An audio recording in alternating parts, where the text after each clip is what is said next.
Allahu Akbar, Allahu Akbar. Assalamualaikum warahmatullahi wabarakatuh sa mga kakapanampalataya at magandang gabi sa lahat. Ang segment sa video natin ngayon ay ang adhan. Ang adhan yun, ang the call to prayer, ay ang sinasabi sa Kamindanawan o kaya sa mga Bangsamoro area ay ang pagbang. Kambang, pagbang, pagbalang, minsan sayakan. So, ang adhan, ang tamang bigkas is adhan, hindi siya adhan. Adhan, sabi, ito mayroon akong sinesearch, al-adhan huwa nidaun yunada bihi lis-salati 'indal muslimin. Wa yu'adhan kullu yawmin fi bidayati waqtin kullu salatin minas salawatil khamsil mafruḍah.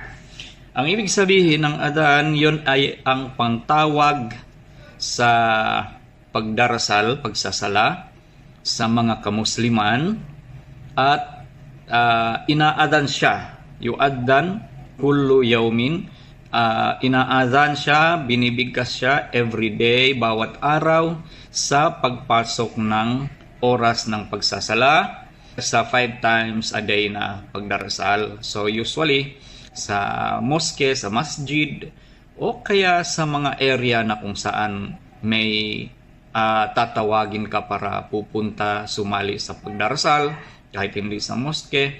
At ang mga babae naman, sa isang riwaya, pwede sila mag-adhan ng medyo pabulong lang kung sila lang, pero hindi sila mag-aadhan para sa karamihan, para sa lalo at para sa kalalakihan. At ibig sabihin, ang mag-aadhan lang ay mga lalaki. At so doon sa mga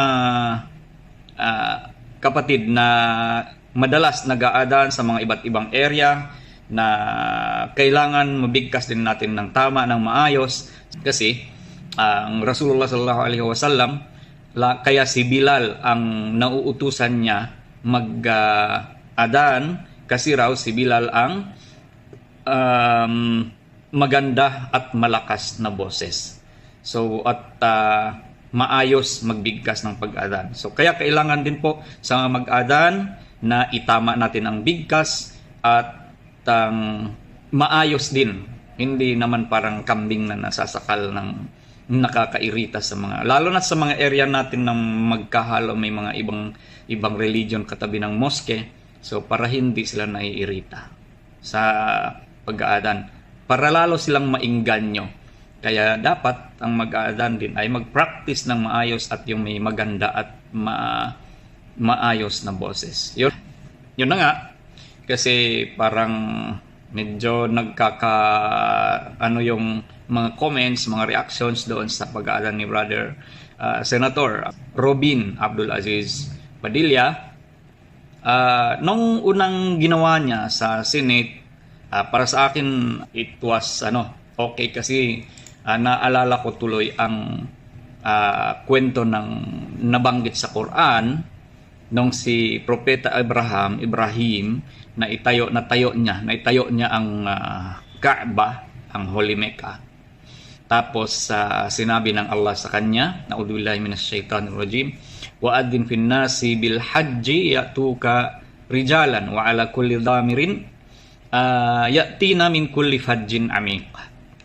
Ang ibig sabihin, hindi yung exact meaning ng aya, pero ang ibig sabihin nun, at tumawag ka sa mga tao para bumisita, bil hajjiya tu karijalan, darating sila sa iyo ng sabay-sabay masyin, maglalakad, at manggagaling sila sa iba't ibang lugar para dumalo, para pupunta dito sa area na tinayo mo. So yun na yung Mecca, ang Makkah ngayon.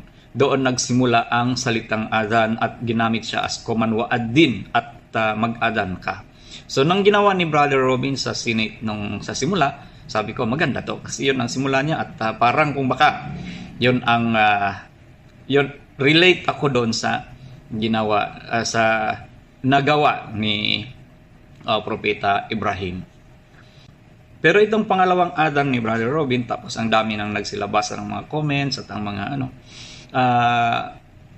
I think depende na yon sa kanyang intensyon, kung ano ang gusto niyang mangyari. Kung dua, meron al-Fatiha, meron yung mga panalangin sa pang-araw-araw na adhkarus sabah wal masa, yung mga panalangin pang umaga, pang hapon, pwede na yon. Pero hindi, walang walang kasalanan doon. Siyempre, kahit ginamit doon sa Senate ng ganong sa mga oras ng ganon, at hindi bid'a yun, ayun naman tayo. Hindi malayo yun sa mga sinasabi nilang bid'a. At gaya ng sinabi ko, depende na sa kanya.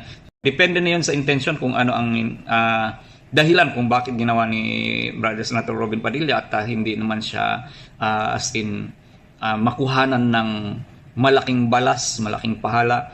Pero kung meron siyang intention niya na para kung saan man, so at least ulitin ko, hindi siya mali, hindi siya kasalanan, hindi siya bid'a, at depende na lang sa kanyang intention, sa kanyang niya.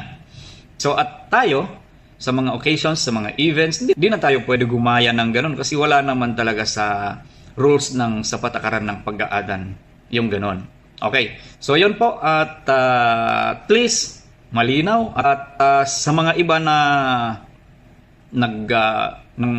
nagbabas, nangbabatikos, na kung ano-ano mga sinasabi, yun na nga, gaya ng sinabi ko, wala namang doon. Normal lang. At pangalawa, doon na sa Madina, si Propeta Muhammad sallallahu alaihi wasallam, nang nag-iisip sila na kung ano bang gagamitin nila para matawag nila ng tamang oras yung mga followers, yung mga jamaa nila na para magdasal, meron na gusto nilang gumamit ng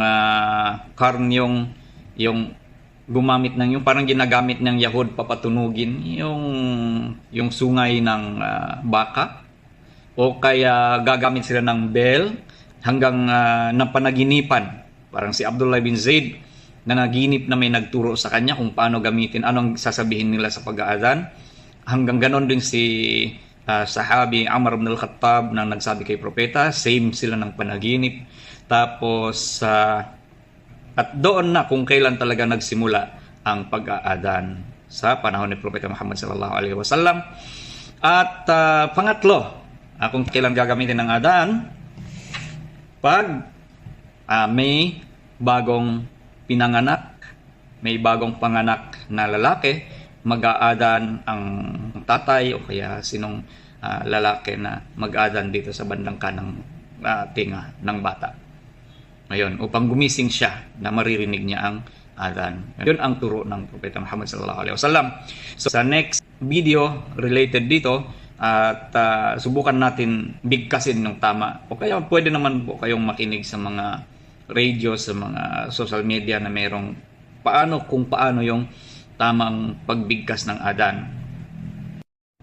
Okay, so yun po, at hindi naman kailangan pahabain at di rin kailangan pahaba ang usapan tong bagay na to, dahil wala namang mali doon, at wala rin namang at hindi naman natin masabi hindi tama yon, pero dahil hindi natin alam kung ano ang purpose o kaya anong nasa isipan ng ating brother na tagapagtanggol ng Islam ng Pilipino.